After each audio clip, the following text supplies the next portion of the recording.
mutapu wenhau anonzi upo chikono tochonoti opinda busy. Tona vanhu vochimudza chokwadi, vanhu vanoziva upo chikono munomuziva kuti ndiye mukomana aiwa anoti kuna Nelson Chamisa anoziva corruption inoitwa naNelson Chamisa kuti yakaita kumasure, achiuya achiti ndine evidence inoratidza kuti aiwa this president weopposition anoita massive corruption yakanyanyisa, haangaiti mutungamiri wenyika.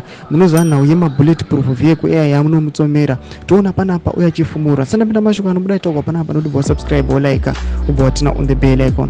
Tipinda mu the most prominent newspaper reZimbabwe vanyora vachiti if corruption has become cancer, and Hope Chikuno says is evidence of corruption by Nelson Chamisa but won't come out to review that evidence.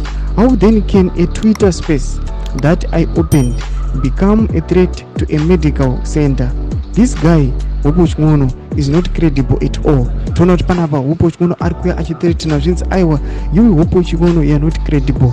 Noda kuti unotaura kuti Nelson Chamisa this, Nelson Chamisa that, ai anoita corruption. I've got evidence but you are not exposing that evidence. So how far true can you rely on your information yauri kutaura uchiti Nelson Chamisa angambosuti kuita mutungamiri wenyika kana kuenda corruption munyika yeZimbabwe noda kuti anoita corruption? Toona mashoko ari kufaiwa kuna Hope Chikuno, atiri kuona vanhu vari kuya vachitaura vachikurukura vachinoti aiwa Hope Chikuno kana achitoda zvichenji chaizvo aiwa ngauye akole esped achinyatsoprovidha evidence kuti vanhu vazive vabhilivhe mashoko ake. Tudze mafungiro enyu muri kudii pamusoro pechitiko ichi. Aiwa pinai kumesection medu mutudze mafungiro enyu, sawa no subscribe, kulike, and turn on the bell icon.